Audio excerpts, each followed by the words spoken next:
or you came to me and you say, Muji, someone told me that you can help me to really awaken to my deeper consciousness, my higher self, and I feel really that I'm ready for this. I'm very open. My life really has come to this point. I'm really here for this. Could you help me?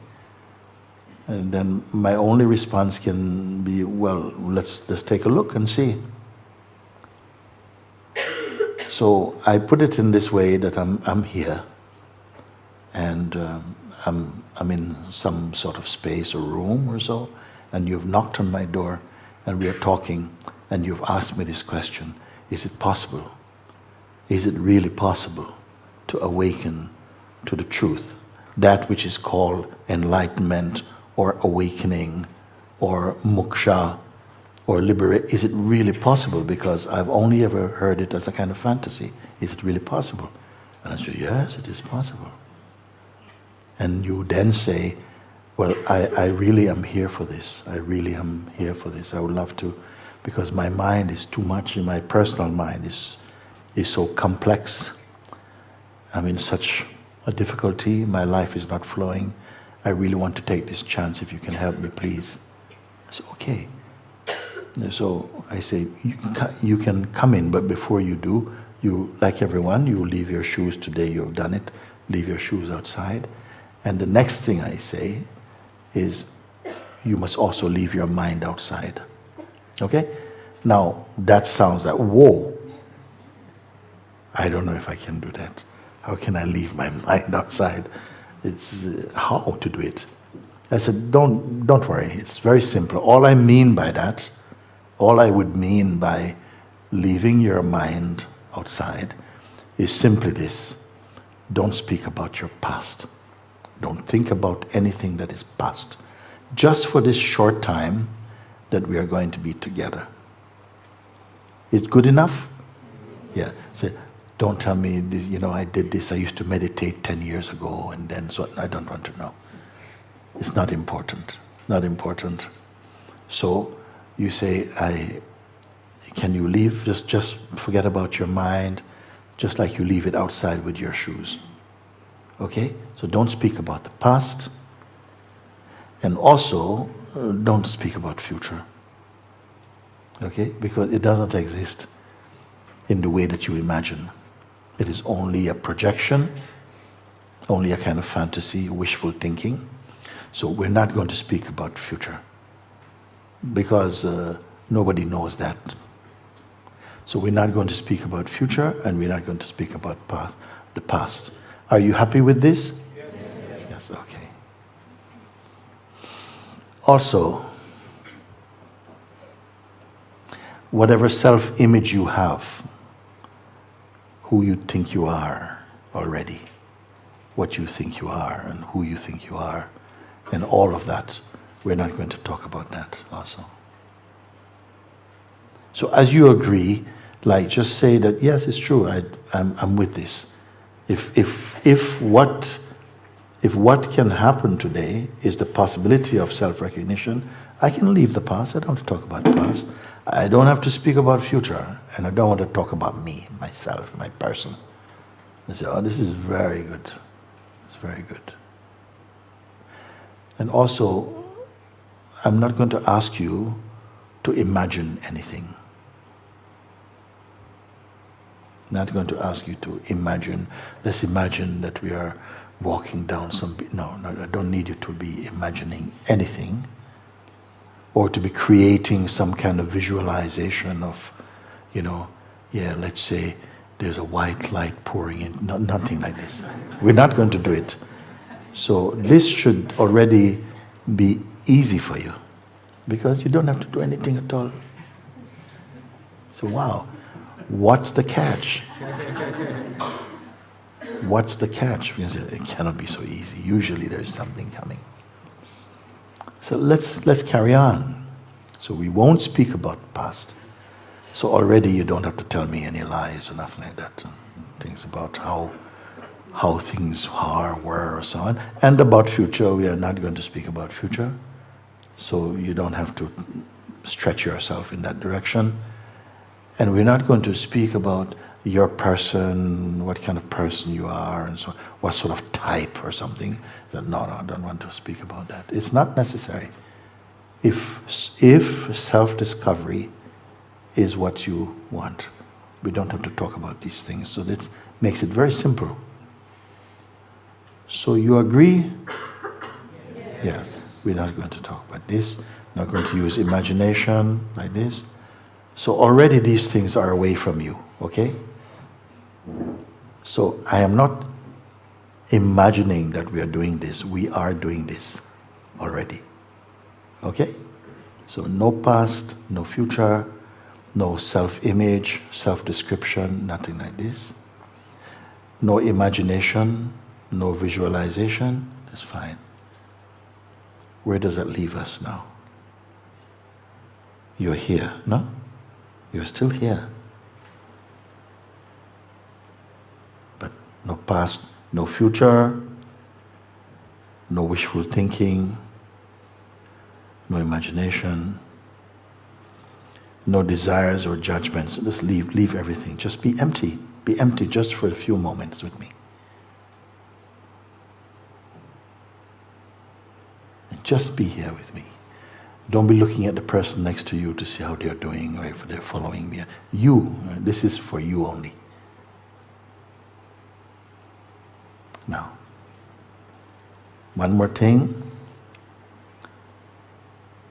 Sometimes the mind comes and says, okay, I've done this. Okay, now what? Now what? So I'm going to say something. Now nothing. No next. No next.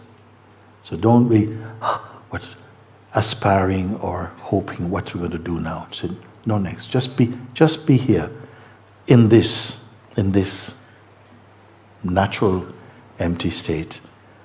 Effortless also, because I'm not asked you to create anything. We're good? Yes. Okay.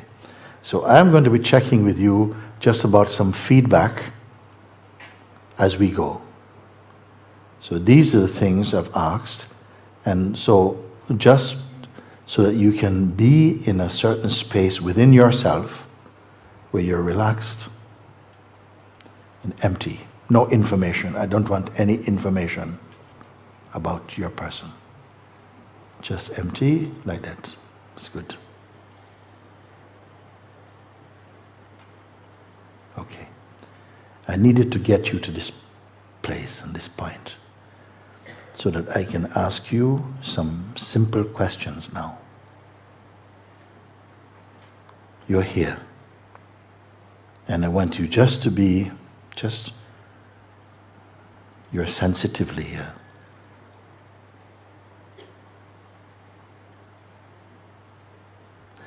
This state, if you want to call it for the moment a state of being, this, whatever it is that is now just here, this.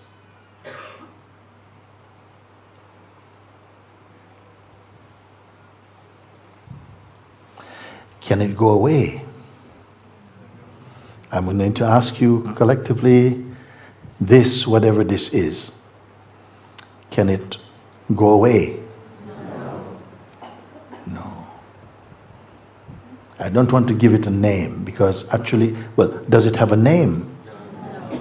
No, there's no name. So this, whatever this is,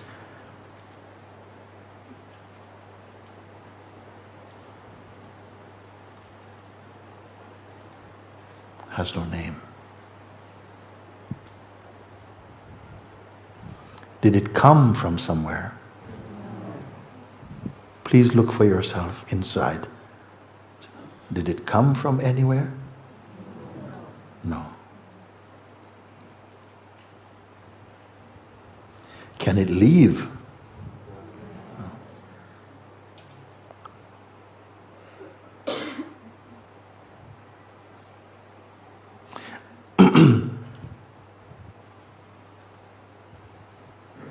If you fell asleep, is it possible that when you wake up it will be gone, this? Anyone can say from the back a little bit? Would it still be here or would it have gone? It's still here. Okay.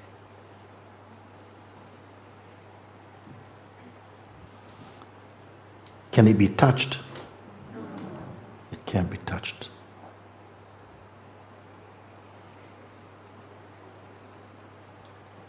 Can it be owned? It can't be owned. Just stay with it.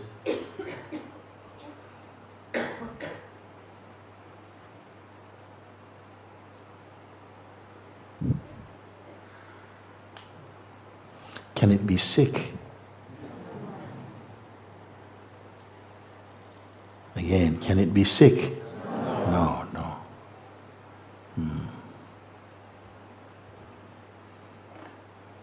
Can it be depressed? No? No, it can't be depressed.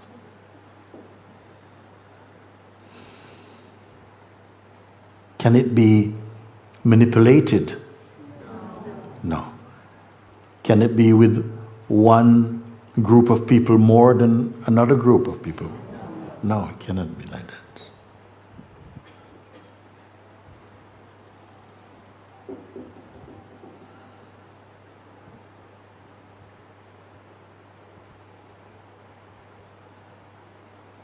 Can it be disappointed? Is there any jealousy in there? No.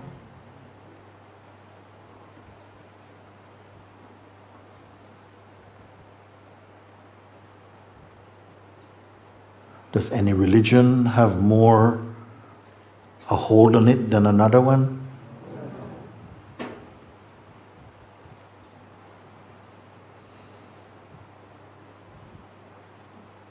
Okay, here's a big one. Can it die? Sorry? No, it cannot die.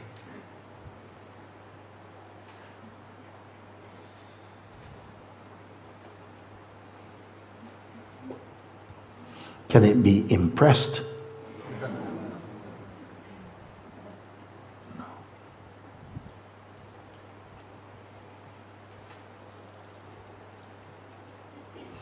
If you come from another country other than Portugal and you have to leave, say tomorrow, would you be able to take it with you?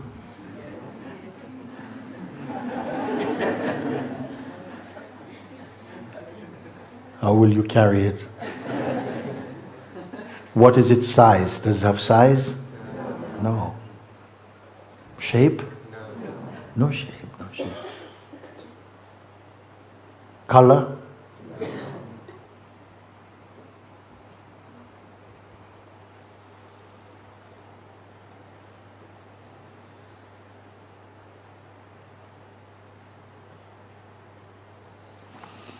How about this? How close are you to it? Huh? No, no distance. You are it. Someone says you are it.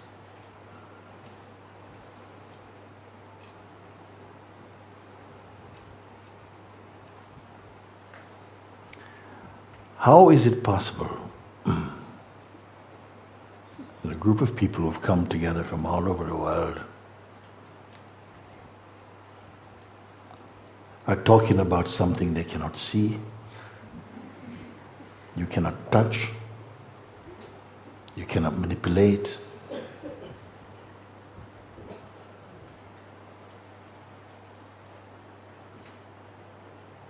Is it a belief? It is not a belief. And consistently, without meeting before to discuss anything, you're answering the same way.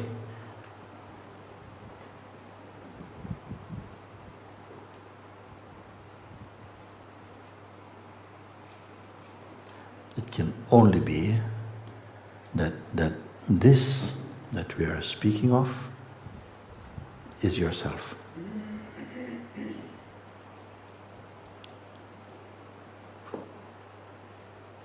This, whatever name you want to call it, or no name, is yourself. Without distance,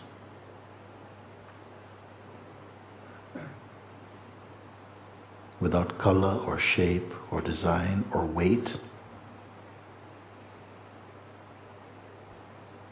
But it's not the self you would usually describe as yourself. And yet, you have not said, this is my opinion. If I've asked you what color, you have not said blue and someone say, no, it's more turquoise.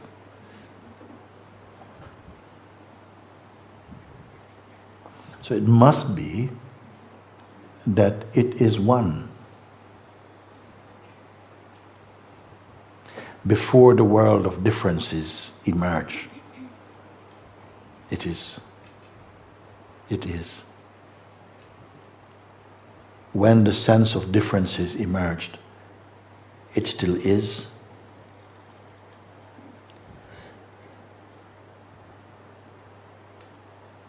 If all differences and diversities should come to an end, it still is untouched. But right now, probably this doesn't mean very much for you, because it's not the usual way that you conceive of yourself or think of yourself.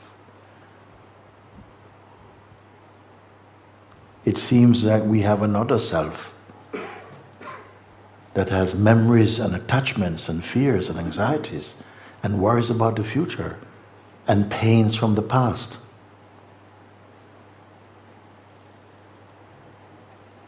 And aspirations about the future, what kind of world we want to see.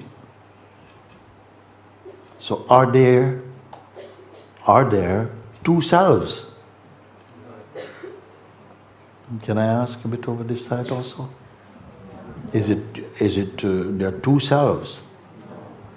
So how do we account for this? Perhaps you have never considered that this which you have been responding to through my questions with you have never been considered as a self. Then what is it that you all know so well when given the opportunity and the chance and the window to look through? What is it that we are agreeing with so profoundly? What is the place for that? Where is that?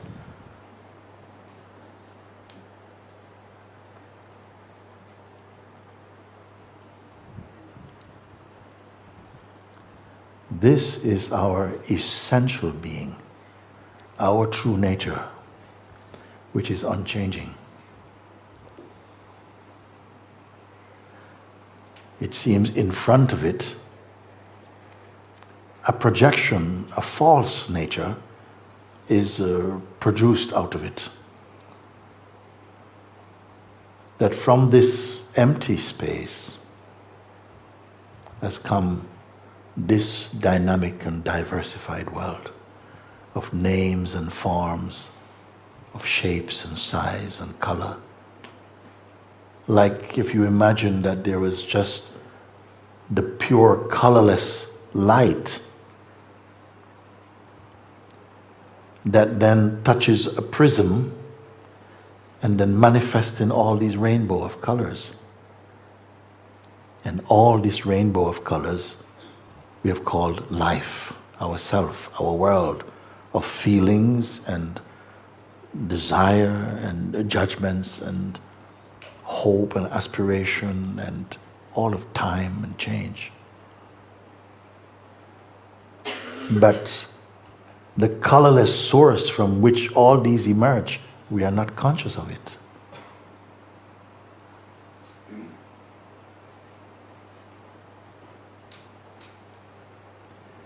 The mind has gone into shock a little bit.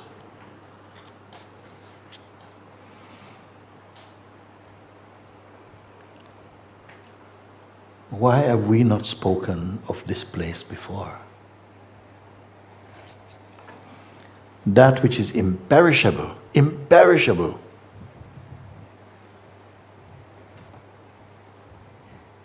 Perfect. without fault, without sickness, without fear,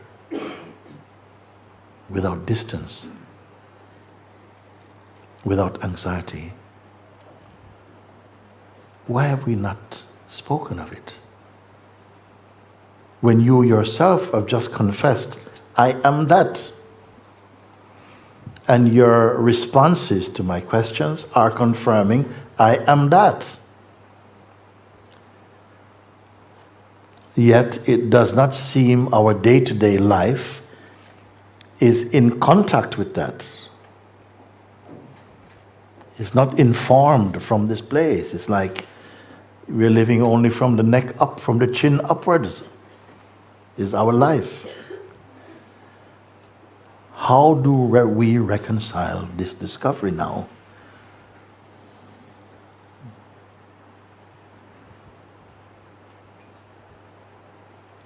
Is there any human being in this place to whom this question does not apply?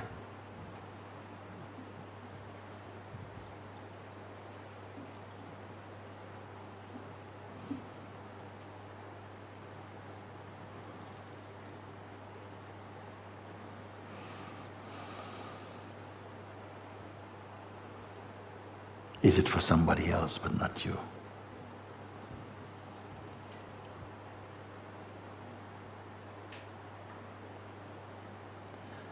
So let's begin to take a deeper look. If this is, and the indications from you is that it is there, is it on pause? Is it inactive, waiting to be plugged in or something? So all the while, this that is has been the underlying, behind the facade of the person, there is this perfect nature, you may say. And yet, the sense of the person we take ourselves to be seems not to be conscious of this. Because the person has fears, worries about future, believes that we are this body, which is a time body. It had a beginning, it had a duration, which we call life or lifespan, and it seems to have an end also, which we will call death. And yet there is this, which is beyond death, imperishable, immeasurable, unconquerable.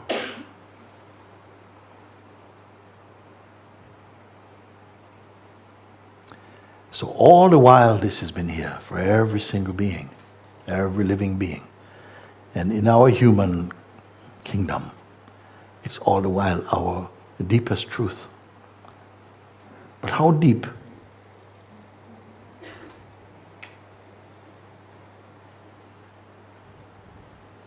It has been here. But we are that, we are this, and we are also this consciousness, which is as a dynamic aspect, which manifests itself as in this form, as in the feeling I am, I exist here, I'm in here, I who am here. And that I am is taken to be I, a person, I'm here. And the person seems real enough. And yet it is always like a chameleon changing color and shape. It's not consistently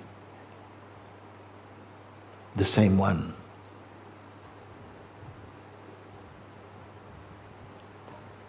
So where do we go from here? The realization of what you are seeing now must and will have an impact in your consciousness. Because throughout our lives, it's like another movement seems to capture our attention and to prevent the attention from recognizing this by always taking you to have contact with some form.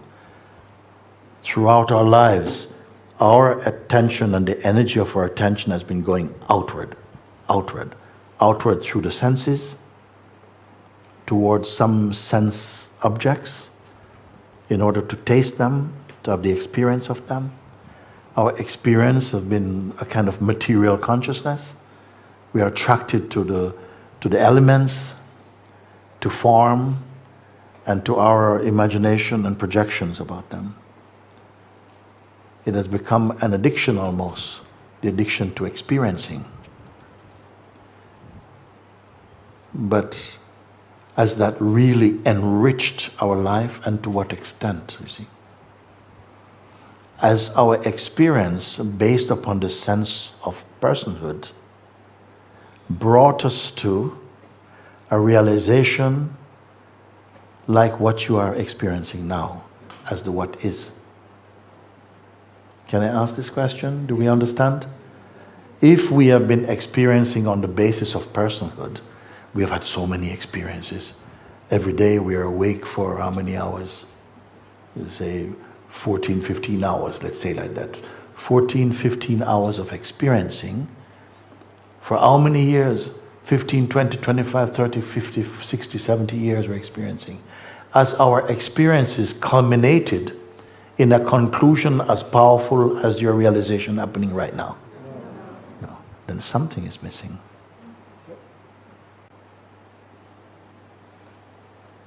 You understand my question? Yeah, you just said something that I didn't catch. If all these years of experiencing based upon personhood, that I'm this type of person, I'm such and such, no? All these years, however long you've lived, 20 years, 30, 40, 50, 60 years of experiencing, as that culminated, as it brought us to a point where we can confirm that what we have discovered just now, that is true through our experience. Have we come through that? I would say no. I would say no, because for most human being is concerned about their material existence, their biological existence, what they have done, what they want to do, and so on, based upon personhood. I'm saying this to show you the profundity of the experience, of the insight and the recognition of what is taking place just now through this simple invitation. Have you ever been able to say that I am this with total conviction, that I am immortal, deathless? Have you through your life been able to say that with conviction? No. But now you can say, not because you have received some kind of indoctrination. There's an echo on the microphone, I believe. Not because of some indoctrination, but because you are experiencing directly in looking, you can confirm, yes, this, whatever it is imperishable, it is formless, it is not, it's not growing, it cannot judge, it is not jealous, it is not afraid. And then finally, it must be you. How much distance from you is this that you're speaking? No distance, which equates to, I must be one with this. Then if I'm one with this, where is this tremendous realization surfacing in your day-to-day life? Do you follow now? Yes, yes. Let's put it this way. I've been using a simple kind of explanation, no? That, and I feel it's the most appropriate one, so I'll use it again today. That in some countries, we have had to change our currency. Like in the UK, we had to change from one currency to say well, we didn't go to euros in the UK, but let's say some countries have changed from one system into, say, euros. And everyone is asked to make this changeover. All the old money will be redundant by a certain date. You're said, bring in your old money and we will exchange for new money. For a while, you go to the market, the same things you would buy 2-3 weeks ago are still there. Exactly, they are there. But now they are being presented through a new currency, and we don't yet know the value of the new currency. So it says now this is, 2.50 €, but we don't know what the value of 2.50 € mean. So for a while, we are going back to the old currency. I asked George, what is 2.50 €? They said, oh, it's so and so. Oh, it's reasonable. Okay, yes, I have to. You see, we had to relate to what we knew from the past, because you are not yet familiar with the new. Same like this. This is timeless, yet at the same time you're experiencing as though it's new. You see? And we are used to thinking in terms of our feelings and what we think and our conditioning and our traditions and our culture and so on. All of this flavors our experiencing, and we have to take everything through this process. But in the what is, something is fresh. Does the what is have a history? No. Does it have tradition?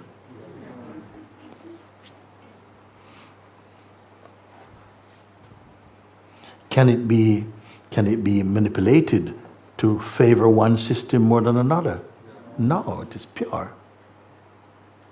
But something is preferring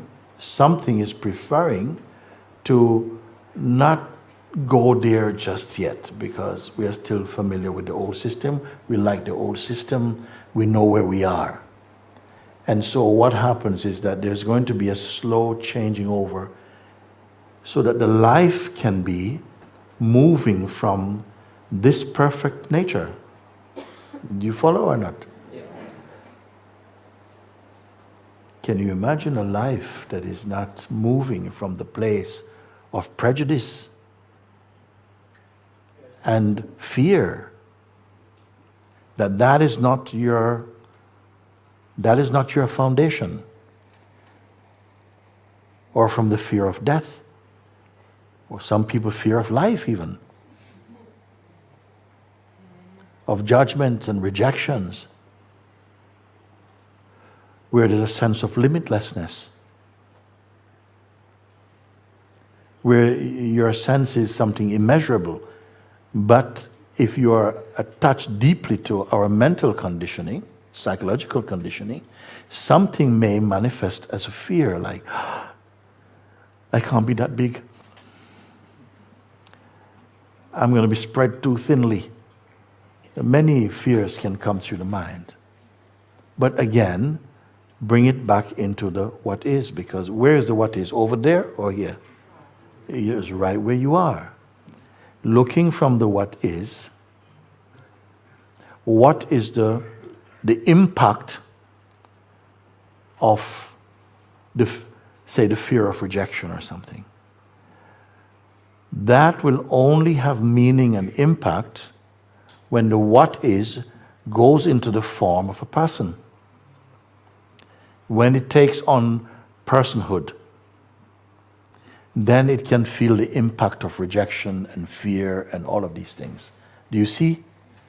So for the first time, for many people, it's going to be that you have a very powerful ground against which you can measure the impact of personhood and to see whether the limitations of personhood is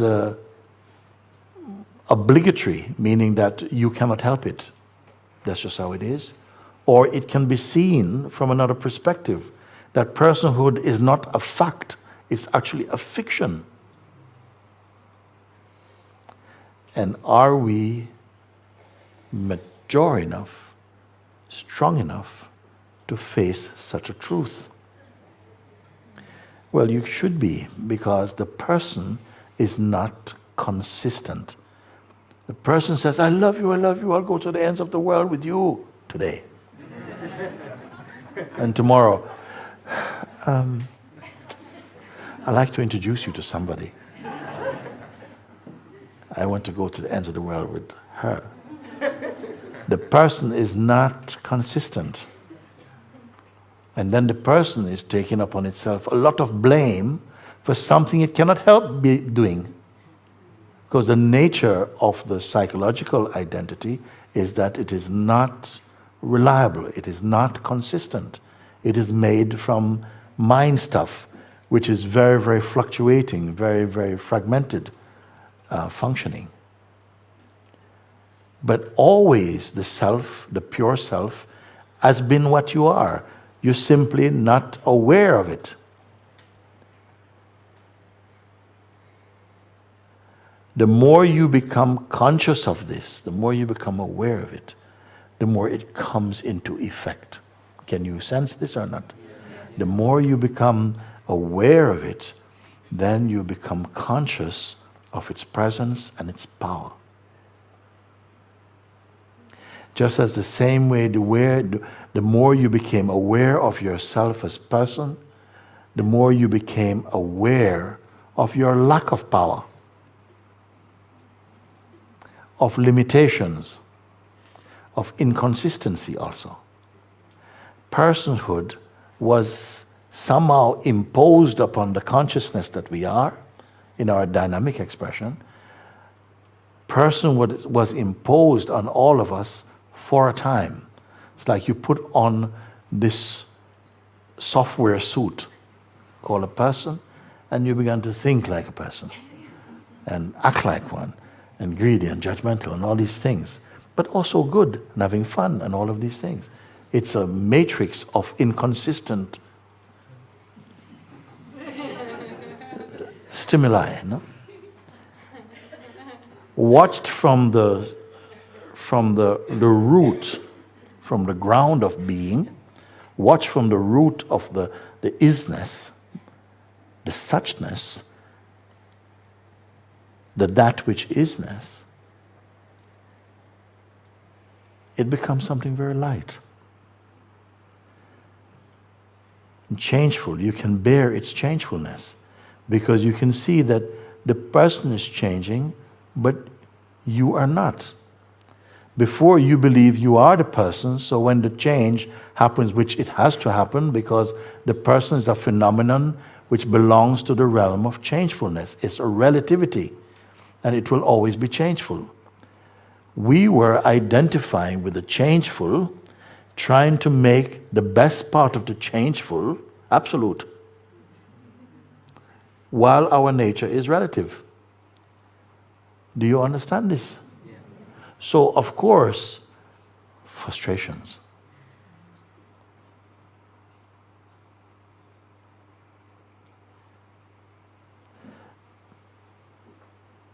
But certain deep impressions have been formed in the phenomenon called a person. Some desire, some aspiration, some longing has been treasured in the heart, and they've rooted as some deep impressions, and these impressions they have a tax with them, which means that however much you try to go in this direction, these impressions are going to be calling you up. We want to go this way. The one who feels pulled about by the impressions, that one is also not ultimately you. It is also part of the phenomenal field. But this is where we hit often resistance. Because the place we have identified as your most comfortable position so far, with its good and bad. We don't want to upset that. We are treating that as a fact, and from this place of our imagined factual self, we are trying to pick all the good things to keep for this nice self-image we have of ourselves. But that itself is not consistent. How would it be? Maybe it's too premature, it's too early to ask a question like this. But let's go back to the sense of the what is. Let's just rest as the what is. And I ask you, does the what is have a problem? No. But the what could be maybe has lots of problems. The what used to be has lots of problems. History, projections, connections, all of these things is a web that it lives in. Is it possible to have this crossing over? Well, yes. The more you spend, and this is where effort comes in the beginning, time, just resting as the what is, consciously, then that short bridge from the person into the what is will be crossed. The more we go back to the person, the bridge gets longer and longer.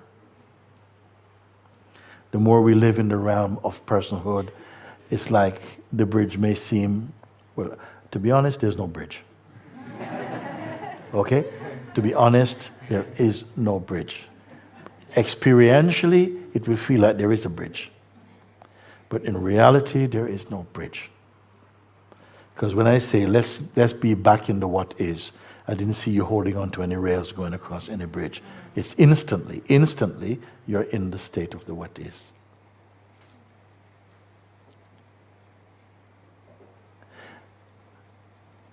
But there's an itch arising in the what is to go back to the place of the what could be. It's a familiar ground, familiar territory. And so something like a reflex, and somehow we're back into, a bad email, an unpleasant SMS, and we're back in the what used to be, the what could be, easily disturbed. And that has been the nature of consciousness in its self-portrait as a person. It falls very easy into the trap of personhood or mindset. Have you heard this term, mindset? It means that a fixed way of looking at things. Get fixed.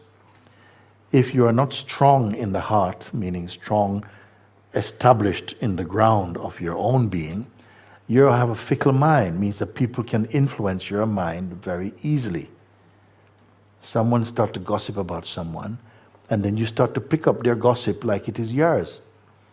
This is what is meant by a very, very weak mindset. To make you accept and believe that you are a type. Is the what is a type? No. You are beyond type.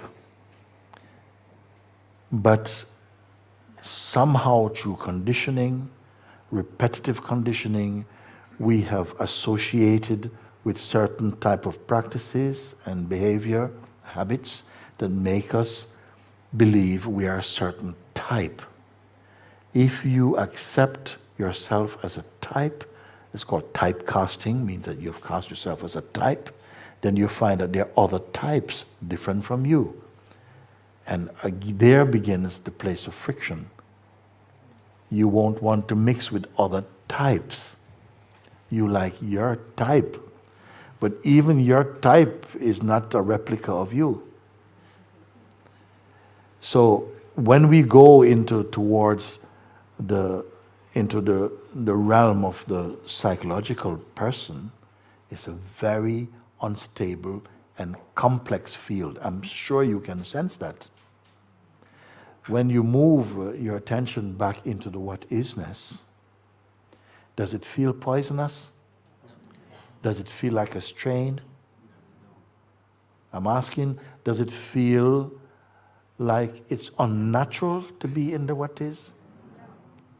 Does it feel irresponsible? It's a good one.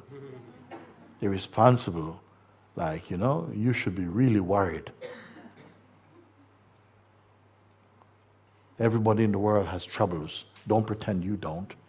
You see? Oh, yes, I do. What are my troubles again? Oh, yes, I'm sure.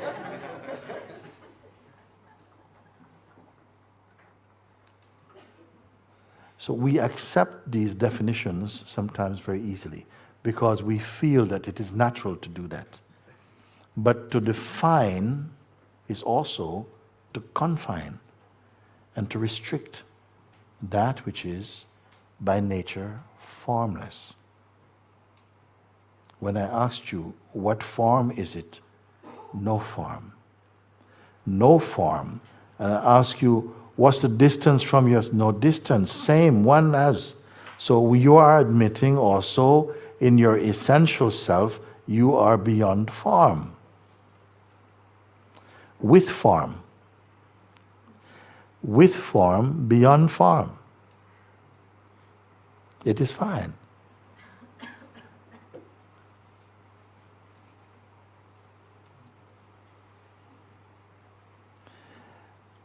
You are the invisible inside the visible. The stillness inside the movement.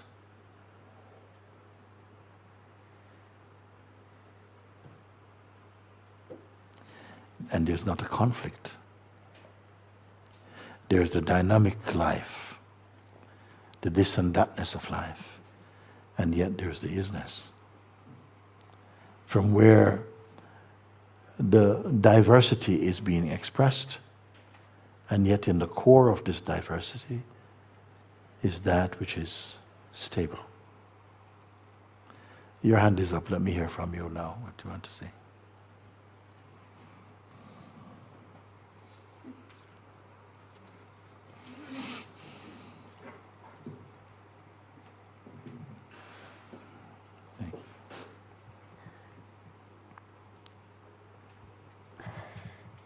Namaste, Guruji. Namaste.